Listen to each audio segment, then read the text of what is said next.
Jump in there and tell us what's going on. Okay, I'm gonna tell you what's going on.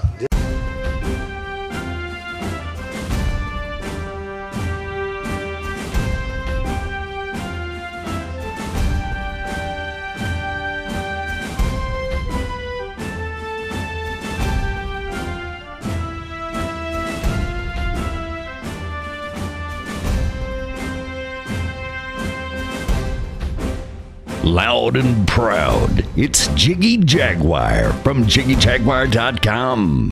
Thank you. Good night. Jiggy Jag TV.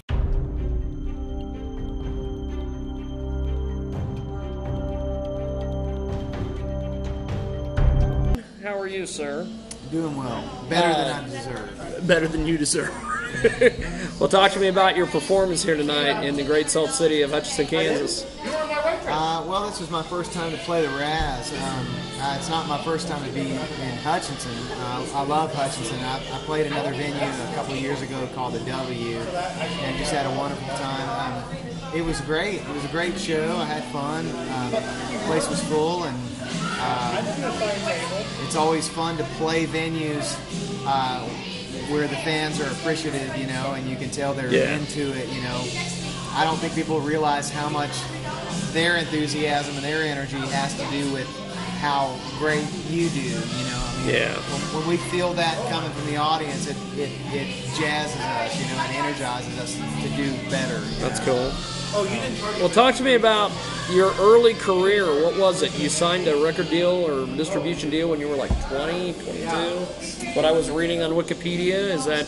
I was actually 12. No, I'm just kidding. I signed my first deal with Asylum Records in 93. Yeah. And started making records about that time, and, you know, just was very fortunate to get hooked up with the right people and the right team of people that helped me to, you know, I took a lot of meetings with a lot of different labels. Some of them passed on me, and some of them were interested, but thought I was too young. And you know, at that time, being 18 was unheard of. You know, and now there's, you know, that's kind of like old compared to what they're doing now. You know. Yeah. Yeah, things started, you know, kind of happening about a couple years after I moved to town, and I was fortunate enough to land a deal with a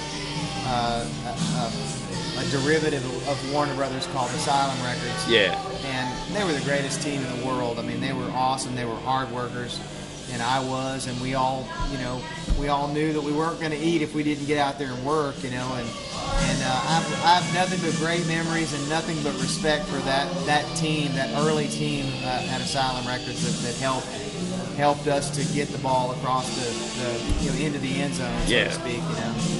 So, talk to me about your latest album. My latest record that I did, it's going to be a 7-song EP. It's called Shine, and man, you know what? It's going to be probably one of the coolest things I've ever done. It's a record that's going to be. It's going to sound like a band and I did a record together. It's not going to sound overproduced and processed and squashed. It's going to be a record full of, you know, real heartfelt songs that mean a lot to me, that you know, that I've been wanting to do for a long time. And it's going to be really, really a neat record. It's got a Randy Newman song on it called "Feels Like Home." A lot of songs that I've written on it as well. It's going to have a lot of energy, and it's going to be something really. It's going to be really a bit of a departure from anything I've ever done. It's going to be a little bit more rock and roll, more than anything I've ever done. You know? Well, talk to me a little bit about playing the big venues as opposed to like the cool little acoustic things that you do, like you did here tonight at the Raz. You know, I'm one of those. I've played venues that, you know, venues and festivals that are, you know, there's so many people at, you know, I mean, anywhere from 10 to 50,000 people, you know, and then I've played venues like this, and I don't know, it's a different thing. But if I were to make a choice between the two, I kind of feel like I would pick a venue like this because you have an audience that's completely captivated, and they're here to hear those songs, and they really pay attention to the new ones too. You know, you really have their ear. Yeah. And it's that kind of venue that's really set up for that. You know, I mean, it's awesome. And don't get me wrong, I love it. It's hard to pick a favorite, you know, because an arena experience is a whole different experience from this. But there's something that's really special as far as a connection with fans that happens in venues like this. You know? That's cool. Yeah. So, who are your influences when you started getting into country music? My biggest influence ever was a guy named Steve Warner. Steve was my hero from 13 to today. You know. Yeah. Had I not heard his music, I really don't know what I would have ended up doing. I probably would have went to college or something and tried to major in music or something. You know, but. Steve was my hero, and I just wanted to make music like him. You know, he was the first person that really inspired me to move to Nashville and pursue a career. You know, that's cool in music. So that's awesome, dude. You've got there's. It seems like whenever I've talked to other country guys, they have like Waylon and Willie and Kenny, and they are all over the map. And you got one guy that is so awesome. Yeah. Such an awesome deal. You know, and not to sound cheesy, but it's you know, everybody has a defining moment in their early life where they have to make a decision. What am I going to do? Steve made that real clear to me. You know, when I heard Steve's music, I went, that's what I want to do. That's the guy. And it was real apparent. You know, it was like, bam, I knew right then. It was like something in here, you know, and I went, that's what I want to do, you know.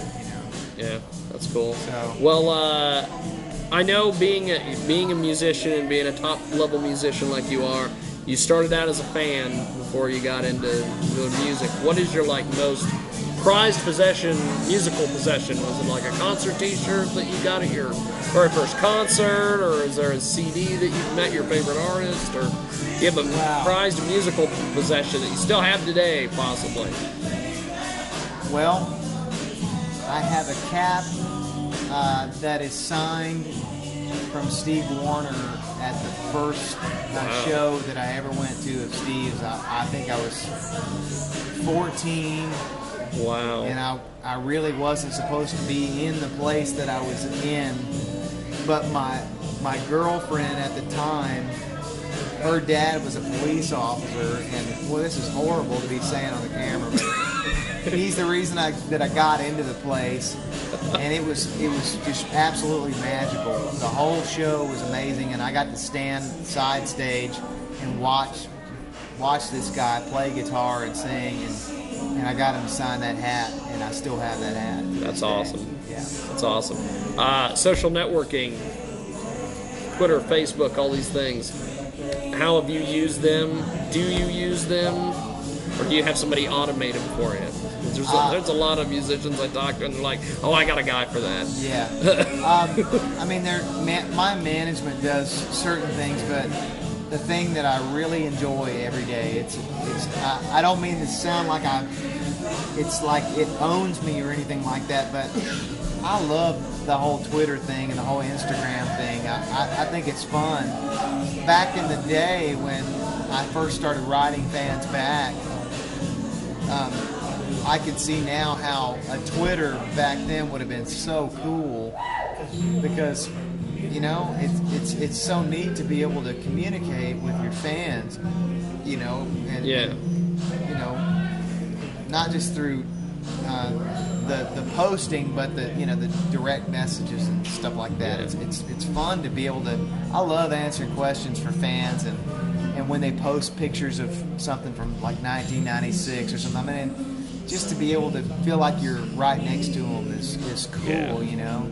I remember when I first started, you know, gaining a fan base, and I would write people back, and then it started growing so big to where I couldn't write everybody back. It was just growing so much, you know, and I remember actually calling people from the back of the bus and people, they didn't believe it was me. You know, I remember saying, "Hey, I just wanted to tell you thank you for your letter," and they're like, "Oh, give me a break," you know. This is not.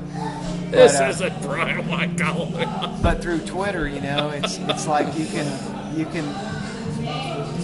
communicate with fans way better. That's badass. You know? It's awesome, and Instagram is so fun too. You know. That's cool. Well, thanks for doing this, my friend. Before I let you go, how do we, if people want to get a hold of you on Twitter or Instagram, how do they get a hold of you? Yeah, you can find me on Twitter at Bryan_White, BRYAN_White, and then it's the same for Instagram, and then Bryan White at Facebook. You know, that's and then I have a personal Facebook page as well, but. And then BryanWhite.com. You know. That's cool. You can't find me with that stuff, you know. I don't know. Well, thank you, sir. My pleasure. Appreciate it, my Thank friend.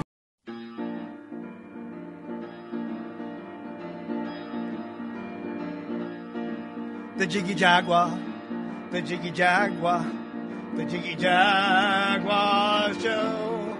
The Jiggy Jaguar, the Jiggy Jaguar, the Jiggy Jaguar show.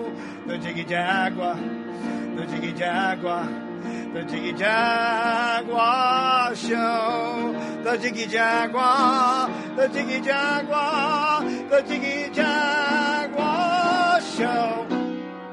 Show.